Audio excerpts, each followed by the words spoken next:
Welcome to the second episode of Sakleshpur bike ride. Last ಎಪಿಸೋಡ್ನಾಗ home ಸ್ಟೇಗೆ ಬಂದು reach ಆಗಿದ್ ನೋಡಿದ್ರಿ. ಈ ಎಪಿಸೋಡ್ನಾಗ ಮಸ್ತ್ ಮಧ್ಯಾಹ್ನ ಊಟ ಮಾಡಿದ್ವಿ. ಪದ್ದಚ್ಚಿರ ಅನ್ನ ಸಾರು ಮತ್ತು ಪಲಾವ್ ಗಿಲಾವ್ ಎಲ್ಲ ಊಟ ಮಾಡಿ ಸೀದಾ ನಾವು ದೇವ್ರ ಮನೆ ವ್ಯೂ ಪಾಯಿಂಟಿಗೆ ಹೊಂಟಿವಿ.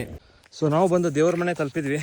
ಇನ್ನೂ ಮ್ಯಾಲೆ ಹತ್ತ ಹೋಗ್ಬೇಕು, ಸ್ವಲ್ಪ ಟ್ರೆಕ್ಕಿಂಗ್ ಐತಿ ನೋಡ್ರಿ. ಆ ಕಡೆನೂ ಫುಲ್ 360 ಡಿಗ್ರಿ ವ್ಯೂ ಐತಲ್ಲ. ಒಂದು ಶಾರ್ಟ್ ಹೈಕ್ ಮಾಡಿದ ಕೂಡಲೇ ನಾವು ಬಂದು ತಲುಪಿದ್ವಿ ದೇವರ ಮನೆ ವ್ಯೂ ಪಾಯಿಂಟ್. ಈ ವ್ಯೂ ಪಾಯಿಂಟ್ ಅಂತೂ ಲಿಟ್ರಲಿ ದೇವರ ಮನೆ. ಅನ್ನಾಹುತ್ ಅಂದ್ರೆ ಅನ್ನಾಹುತ್ ವ್ಯೂ ಸಿಗ್ತೈತಿ. Full 360 degree view. ಇವಾಗಲೇ ಹಿಂಗೈತಂದ್ರೆ ಇನ್ನು ಮಾನ್ಸೂನ್ ಹೆಂಗಿರ್ಬೋದು ಲೆಕ್ಕ ಹಾಕ್ರಿ. ಸೊ ಈ ಜಾಗ ಅಂತೂ ಎಲ್ಲಾರ್ದು ಮಾನ್ಸೂನ್ ಬಕೆಟ್ ಲಿಸ್ಟ್ ಒಳಗೆ ಇರಲೇಬೇಕು.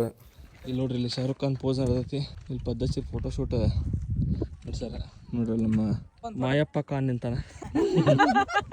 One of the most amazing sunsets in my life ನೋಡಿದ್ಮೇಲೆ ನಾವು ಸೀದಾ ವಾಪಸ್ ಹೋಮ್ ಸ್ಟೇಗೆ ಹೋದ್ವಿ. ಹೋಮ್ ಸ್ಟೇ ಒಳಗೆ ಮಸ್ತ್ ಬಿಸಿ ಬಿಸಿ ಬಜ್ಜಿ ಮತ್ತು ಚಹಾ ಕುಡಿದ್ವಿ. ಆಮೇಲೆ ರಾತ್ರಿ ಊಟಕ್ಕೆ ಮಸ್ತ್ ಖಾರ ಪಲಾವ್ ತಿಂದು ನಮ್ಮ ಡೇನ ಎಂಡ್ ಮಾಡಿದ್ವಿ.